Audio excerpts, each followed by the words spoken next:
വയനാട്ടിലെ മാനന്തവാടിയിൽ നിന്നും 3 കിലോമീറ്റർ അകലെ കബനി നദിക്കരയിൽ സ്ഥിതി ചെയ്യുന്ന വള്ളിയൂർക്കാവ്.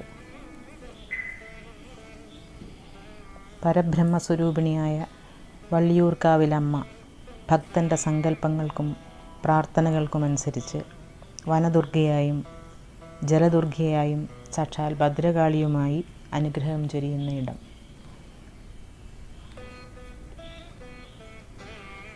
വനവാസികളായ ആദിവാസി സമൂഹത്തിന് സമ്പൂർണ്ണ മേൽക്കോയ്മയുള്ള ക്ഷേത്രാചാരങ്ങളും ഉത്സവവും. വയനാടിൻ്റെ ഏറ്റവും പെരുമയുള്ള ഉത്സവം വള്ളിയൂർക്കാവ് ഭഗവതി ക്ഷേത്രത്തിലേതാണ്. ക്ഷേത്രത്തിൽ പ്രധാന പ്രതിഷ്ഠയായ ഭഗവതിക്ക് സമീപമായി സീതാലവകുശന്മാർക്കും നാഗങ്ങൾക്കും സ്ഥാനം നൽകിയിട്ടുണ്ട്.